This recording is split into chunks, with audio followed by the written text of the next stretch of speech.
ഞാൻ എൻ്റെ മകനെ കാണാൻ വേണ്ടി ഫ്ലാറ്റിൻ്റെ താഴെ കാർ പാർക്കിങ്ങിലാണ് കാണും, അല്ലെങ്കിൽ അവരുടെ ഫ്ലാറ്റിൻ്റെ ടെറസിൻ്റെ മുകളിലാണ് ഞാൻ കാണും. ഞാൻ ഒരു ദിവസം എത്ര മെസ്സേജുകൾ അയക്കുമെന്നറിയോ? എനിക്ക് മകനെ കാണണം, എനിക്ക് എൻ്റെ മോനെ കാണിച്ചു തരാൻ പറ്റുമോ? എത്ര പ്രാവശ്യം ഫോൺ വിളിക്കുമെന്നറിയോ? പുള്ളിക്കാരത്ത് എൻ്റെ ഫോൺ എടുക്കാറില്ല. നേരെ മറിച്ച് കാശ് വൈകി കഴിഞ്ഞാൽ പുള്ളിക്കാരത്ത് വിളിക്കും, യൂട്യൂബിൽ കയറി. ഹായ്, ഇദ്ദേഹത്തെ അറിയാത്ത ആരും ഉണ്ടാവില്ല അല്ലേ? കഴിഞ്ഞ പ്രാവശ്യം ബിഗ് ബോസ് സീസണിലുണ്ടായ കണ്ടസ്റ്റൻ്റാണ്, വൈൽഡ് കാർഡ് എൻട്രി ആയിട്ട് വന്ന കണ്ടസ്റ്റൻ്റാണ്. അന്ന് മുതലാണ് എല്ലാവരും ഒരുവിധപ്പെട്ട ആൾക്കാരൊക്കെ സിബിനെ അറിഞ്ഞു തുടങ്ങിയത്. അപ്പോൾ ഇത് സിബിൻ്റെ ഒരു ഇൻ്റർവ്യൂ ആണ് കേട്ടോ. അപ്പോൾ ഈ വീഡിയോയിൽ പറയുന്നത് കേട്ടിട്ട് പേഴ്സണലി എനിക്കൊന്നും തോന്നുന്നില്ല കേട്ടോ. കാരണം ആളോട് നമുക്കൊരു സിമ്പതിയും കാര്യങ്ങളൊന്നും തോന്നുന്നില്ല. കാരണം ഇയാളുടെ മകൻ എന്ന് പറഞ്ഞിട്ടുണ്ടെങ്കിൽ ഒരു ഓട്ടിസ്റ്റിക് ആയിട്ടുള്ള ഒരു കുട്ടിയാണ്.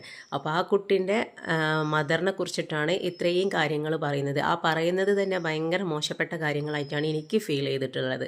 കാരണം എന്താണെന്ന് വെച്ചിട്ടുണ്ടെങ്കിൽ നല്ലൊരു അച്ഛനാണെന്നുണ്ടെങ്കിൽ ഒരിക്കലും ഇങ്ങനെയുള്ള കാര്യങ്ങൾ പറയില്ല. പിന്നെ വെച്ചാൽ ആ കുട്ടി, അതായത് ഇയാളുടെ വൈഫ്, മുൻ ഭാര്യ, ഈ ഒരു ഓട്ടിസ്റ്റിക് ആയിട്ടുള്ള കുട്ടീനെ ഒറ്റയ്ക്ക് നോക്കുന്നൊരു വ്യക്തിയാണ്. അപ്പോൾ അതിൻ്റെ ഇടയിലാണ് ഇയാളിങ്ങനെ എന്താ പറയുക, ആണ്ടിനും സംക്രാന്തിക്കും പോയിട്ട് എപ്പോഴെങ്കിലും കുട്ടീനെ കാണിച്ചു തരുമെന്ന് പറയുമ്പോൾ അവർക്കുണ്ടാവുന്നൊരു ഫീലിങ്സ് ആയിരിക്കാം അവരെ കൊണ്ട് ആ കുട്ടീനെ കാണിപ്പിക്കാതിരിക്കാൻ തോന്നുന്നത്.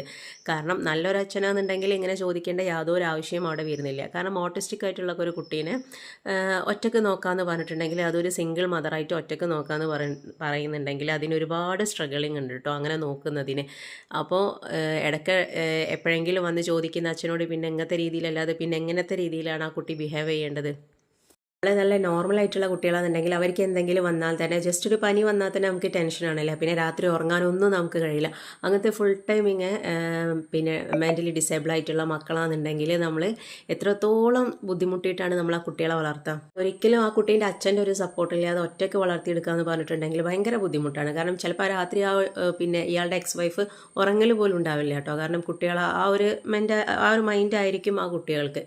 അപ്പോൾ ഈ പറയുന്ന ആൾക്ക് ആ കുട്ടീനെ ഒരു 24 മണിക്കൂർ തികച്ച് നോക്കാൻ കഴിയുന്നുള്ള എനിക്ക് തോന്നുന്നില്ല കേട്ടോ. അങ്ങനെ നിങ്ങൾ ജസ്റ്റ് ഒന്ന് ചെയ്ത് നോക്കുക, നിങ്ങൾക്ക് ഒരിക്കലും നോക്കാൻ കഴിയില്ല.